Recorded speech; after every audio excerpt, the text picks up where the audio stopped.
Olá, professora Caroline de literatura. Bom, o que nós vamos fazer hoje, tá? A ideia hoje é a gente dar uma relembrada na primeira e na segunda geração do romantismo, tá? Da poesia romântica. Na verdade, eu já andei falando com vocês sobre esse assunto em aulas anteriores, mas aí foi para dar aquela voada por cima, dar assim um panorama geral do que seriam essas três gerações da poesia romântica. Agora a gente vai olhar com calma cada uma delas, tá bem? Então assim, inicialmente a gente vai olhar a primeira geração, depois a gente vê a segunda e na próxima aula a gente vê a terceira, tá legal? Ó, só para relembrar, a primeira geração ela é a nacionalista indianista, a segunda ela é a mal do século ou ultrarromântica e a terceira é a social, tá? Eu já falei disso em outro vídeo, assim, dando um panorama geral do assunto, mas agora a gente vai ver com calma cada uma delas, beleza? Então assim, primeira geração. Gente, a primeira geração ela vai falar de amor, assim como a segunda também vai, a terceira também vai. Você vai encontrar poemas belíssimos, falando de amor, falando de diversos temas, tanto na primeira geração, quanto na segunda, quanto na terceira.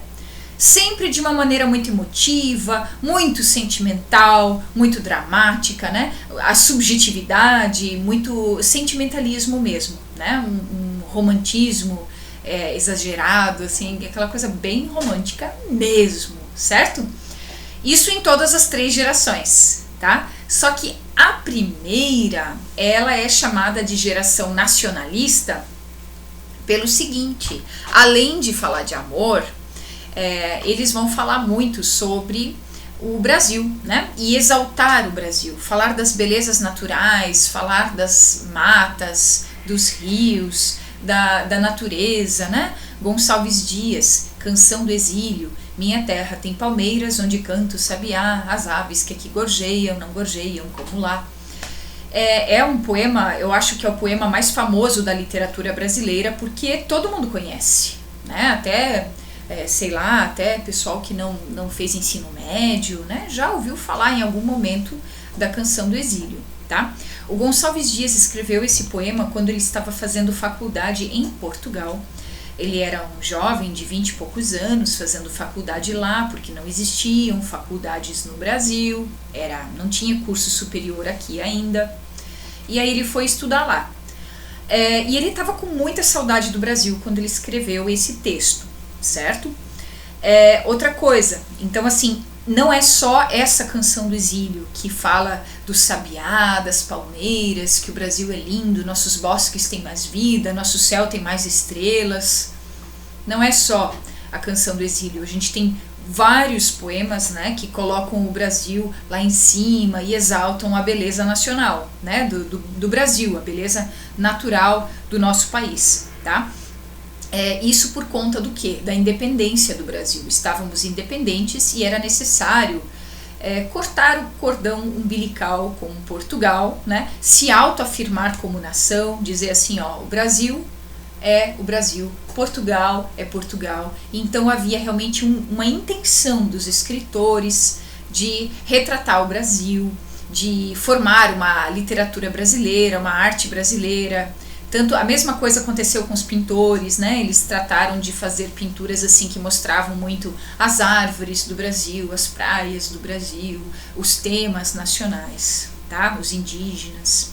Tudo isso foi parte de um projeto assim, né? De criar um país mesmo, né? Porque para criar um país não basta você colocar uma fronteira e dizer assim, agora isso aqui é um país, né? É preciso ter uma cultura, uma literatura, uma música.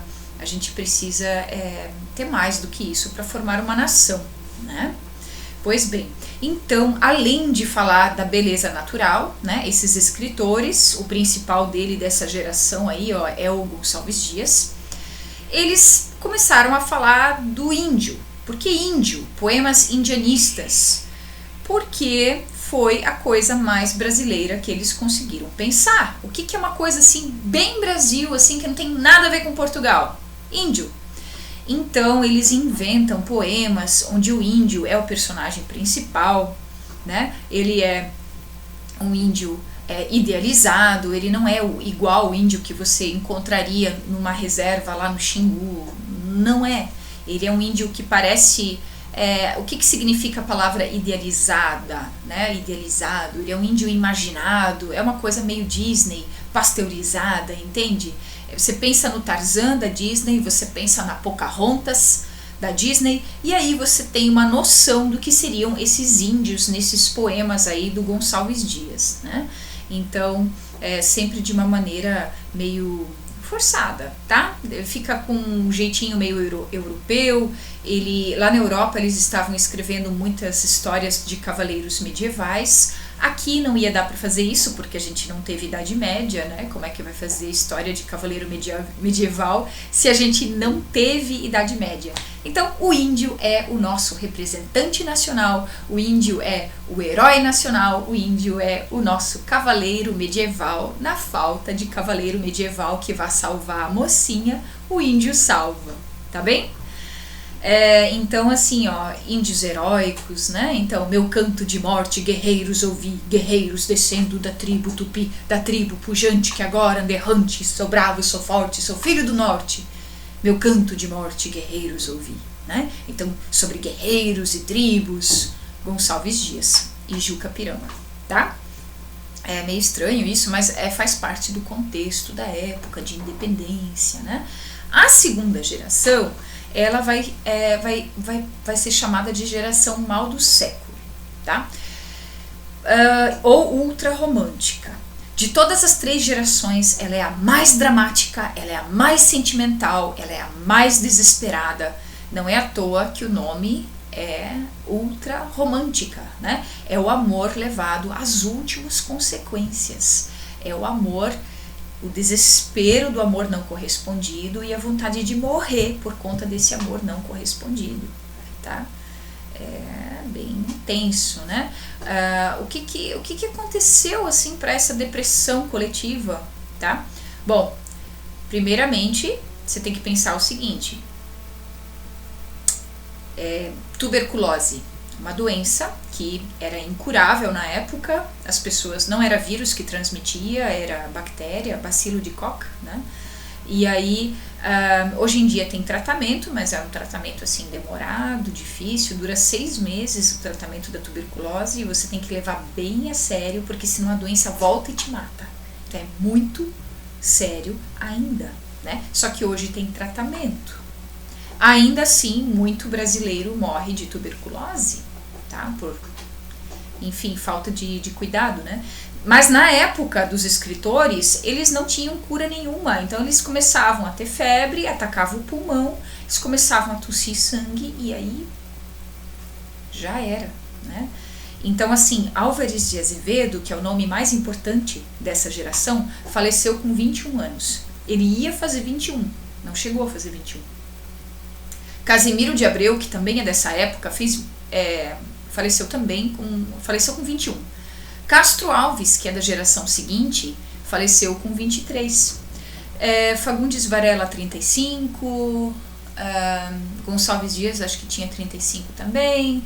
Mas assim, quem ficou velho, ficou com 35. Entendeu? Velho. Porque a maioria desses poetas morreu ali na casa dos 20 anos dessa tuberculose, né? E aí você imagina que isso já é, por si só, bastante combustível para a depressão, né? Além disso, havia uma crise econômica muito grande na Europa e toda uma geração, né, que estava muito esperançosa aí com a Revolução Francesa e viu que as coisas não se transformaram exatamente num paraíso depois da Revolução Francesa. Então havia toda uma depressão coletiva, né? Então havia toda uma geração bastante desiludida, né? Então você tem um escritor inglês, um poeta chamado Lord Byron, e esse Byron aí por isso que algumas pessoas dizem que a segunda geração é chamada de byroniana, por causa do Byron, que influenciou os nossos poetas também, tá?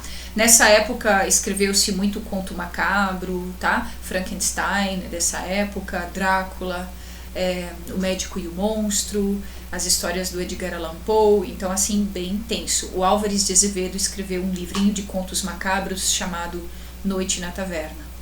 Então assim, coisas que ele escreveu, tá?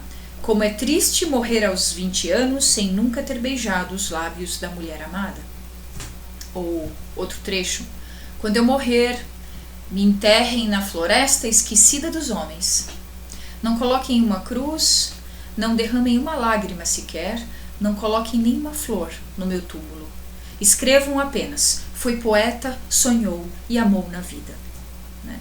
Ele escreveu esses poemas e deixou na gaveta. O pai dele achou depois e resolveu publicar. Muito triste, né? Então é tédio, dor, melancolia, sofrimento, amores não correspondidos, uma tendência dark mesmo, muito, muito pesada, tá? Tão pesada que até tem gente que chamava eles de satanistas, né? Pelo fato deles gostarem de escrever histórias macabras, sabe? Sempre envolvendo virgens pálidas. Quer um exemplo legal? Você já viu o filme A Noiva Cadáver, do Tim Burton? Assiste. É baseado num conto do ultra-romantismo russo. É perfeito. Se for assistir aquilo ali... Aliás, a maioria dos filmes do Tim Burton são A Lenda do Cavaleiro Sem Cabeça. O cara parece que ele é dessa geração, entendeu? Ele entrou numa máquina do tempo e veio pra cá. Porque ele é totalmente mal do século. Beleza? Olha só, questão pra gente resolver bem rápido. Tá lá... questão número 1 das atividades diz assim, ó, leia o poema e responda as questões sobre ele. Olha só, Ilusão, é um poema do Fagundes Varela, escritor ali, né? Sinistro como um fúnebre segredo, passa o vento do norte murmurando nos densos pinheirais. A noite é fria e triste, solitário atravesso a cavalo a selva escura, entre sombras fatais. A pergunta é, a paisagem descrita ali nesse trecho, ele pode ser considerado típico da segunda geração romântica brasileira? Por quê? Sim, né, gente? Fala em noite, ambiente escuro, né? Ele tá cavalgando no meio da floresta escura. É isso mesmo, olha só. Densos pinheirais, fúnebre, né? Então, assim, esse ambiente dark, esse ambiente meio vampiresco, essa coisa noturna, soturna, isso é bem geração mal do século, tá? A gente para por aqui e na próxima aula a gente vai ver Castro Alves e a terceira geração.